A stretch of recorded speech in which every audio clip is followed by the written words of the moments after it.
안녕하세요. 법학박사 법무사 전문위원 김철주입니다. 오늘은 주식 리딩 사기 카드 취소 답변서에 대해서 가르쳐 드리겠습니다. 우리가 이제 리딩 방이 많이 있는데 코인 리딩 방, 주식 리딩 방부터 굉장히 많아요. 이게 사기하고 관련될 수가 있는데 우리가 이제 주식 같은 경우는 저도 한 주식을 한 30년 했지만 그 자기가 공부해 갖고 해야지. 국내 주식이든 미국 주식이든 일본 주식이든 해외 주식을 자기 공부해도 어려워요. 자기가 그 회사의 확신을 가지고 금액이 커지면 심리가 작용하기 때문에 남 말만 들어갖고는 심리에서 지기 때문에 잃을 수가 있고요. 또 사기에 연루될 수도 있고, 사기가 아니라도 개미들은 이 단합이 안 되기 때문에 돈 벌기가 쉽지 않은 구조예요. 지식이 공부를 많이 해야 돼. 부동산도 그렇고 주식도 그렇고. 이제 이 등록된 업체도 있고 정식 등록되지 않은 업체들도 있는데, 주식 이제 그 추천을 하면 수수료를 처음에는 몇십만원, 그 다음에 몇백, 몇천만원 이렇게 요구를 해요. 그래가지고 그 카드로 이제 그걸 갖고 매달 돈이 할부로 나가는 경우도 있고, 그리고 또 이제 이게 추천한 종목이 손실이 몇백, 몇천만원, 몇억씩, 몇십억씩 나는 사람도 있어요. 그럼 열받잖아요. 그래서 그 수수료를, 카드 취소를 딱 하면 저쪽에서는 리딩비, 뭐 수수료라든지 정보료 청구, 아니면 민법 741조 부당이득 청구, 아니면 민법 750조 불법행위 청구, 별의별 소송을 다 해요. 그러면 소장이 날라오면 진짜 억울하잖아. 난 돈도 잃었는데. 이때 가만히 있으면 안 되고 답변 안 하면 모변을 승소 판결돼요. 내가 패소할 수가 있기 때문에 법무사든 변호사든 저처럼 주식이나 부동산을 잘하는 사람 와가지고 답변서를 잘 내야 돼요. 저는 이런 소송 하기도 하고 반격도 해가지고 손님들 거 많이 이겨줘 드렸어요. 제 블로그나 유튜브 그리고 페이스북 이런데, 인스타그램 보면 손님들이 고맙다고 송수해줘서 그런 거 많이 올렸어요. 수년 동안. 이게 소장이 오면 거기에 대해서 사실관계도 조목조목 반박해야 되고, 법리적으로도 반박을 해야 돼. 판례와 법을 가지고 소명칭이나 내용에 따라 달라요. 만약 얘들이 부당이득 741조로 소송이 들어오면 그 핵심 쟁점은 부당이득이 있어야 되는데, 나는 부당이득이 없다는 걸 잘 깨줘 가지고, 또 검감원 고시부터 해서 우리나라 판례, 예규 이런 것도 많이 찾아갖고 법 조문을 한 수십 개 있잖아요. 방문 판매법 위반이라든지 통신비 뭐 많이 공격도 해야 되고, 거기서 이제 조목조목 반박하면 저기서 치하하는 경우도 있고요. 계속 싸우는 경우도 있는데, 치하하더라도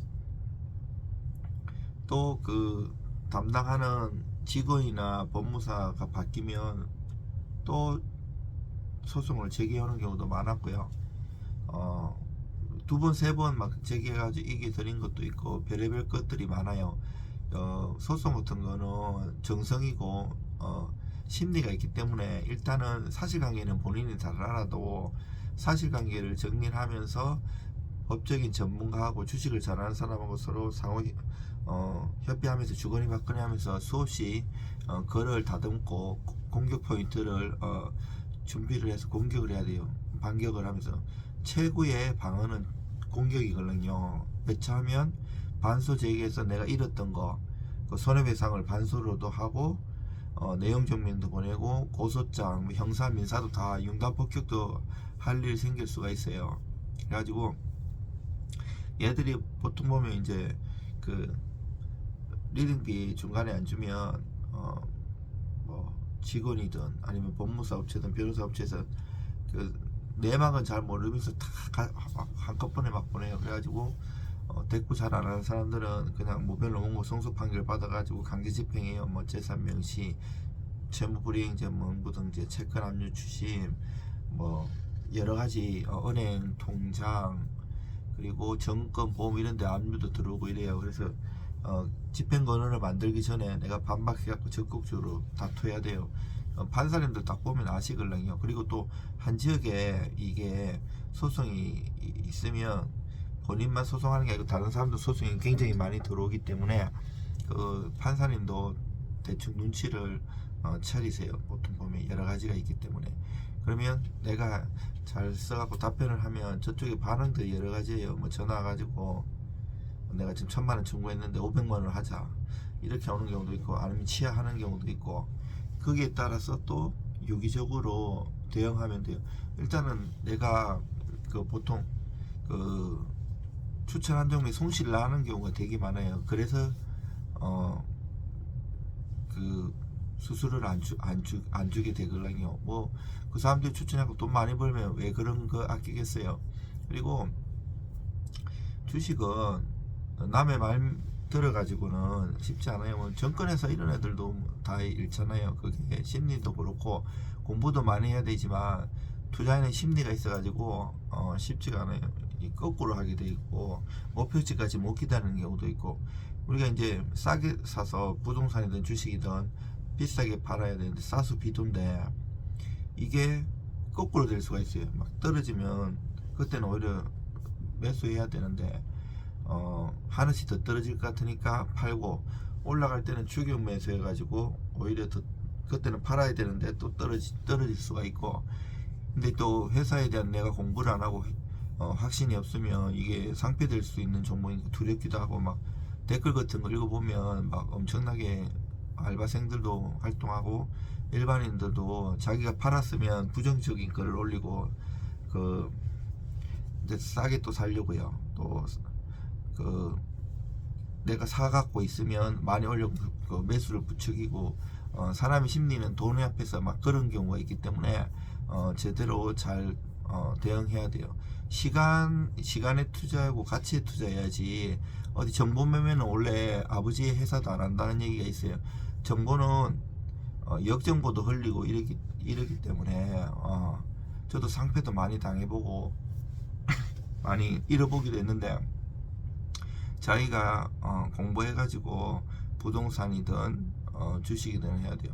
그래야지 내가 그 소기의 목표를 달성할 수 있어요. 그리고 이게 이제 사기죄도 형법 340조에 1조에 보면, 제가 박사학위를 형법 형사법으로 박사학위를 받았는데 서울시에서 이 사기죄도 340조에 보면 도이치 슈프라의 독일어로 타츠 베스탄테, 이게 이제 구성요건 해당성인데 기망이 있고 그 기망을 해가지고 거짓말 해갖고 처분행위를 하고 이게 손해가 있고 이중의 고의가 있고, 이 기망도 적극적 기망, 소극적 기망, 묵시적 기망, 기망의 종류도 엄청나게 많아요. 이게 잘 해야 돼요. 그 고소해가지고 다 받아주는 것도 아니고, 만약에 기소 안 되면 경찰 불송치 되면 경찰 불송치 결정에 대한 이의 신청, 그리고 검찰 항고, 재정 신청, 재항고, 뭐 각가지 제도들도 있고요. 방금 이 소송에 내가 오히려 그 리딩 업체에서 소송이 들어오면 뭐 고소도 같이 할 것인지, 아니면 답변서 딱 하면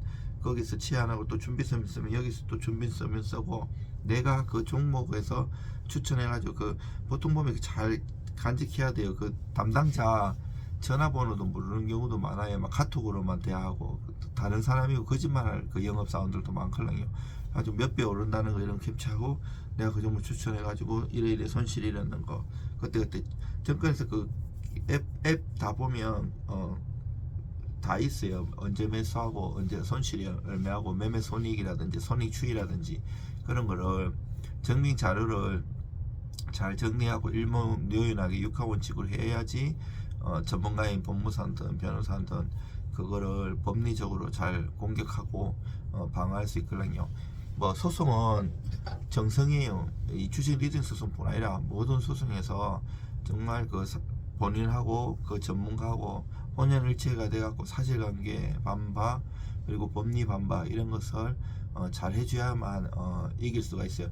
대충 해갖고는 안 되고요. 또 전문가 중에도 불성실하면 사실관계를 제대로 파악을 못하는 경우도 있어요. 그러면 대충 이렇게 그 준비서면이나 이런 거 보내오는 거 보면 내가 너 준비서면 몇 페이지 이렇게 했잖아. 그거 하면 그거 자인으로 해가지고 내가 그거를 원용해버리면 이길 수도 있어요. 그래서 저는 많은 서류도 숙달이 돼가지고 공부도 좋아하기 때문에 빨리 파악을 할 수 있지만, 저는 손님 거 10번 이상을 반복해서 보고 거의 이 사건이 내 사건인 것처럼 열심히 해가지고 좋은 결과가 있었습니다. 여러분들 힘내시기 바랍니다.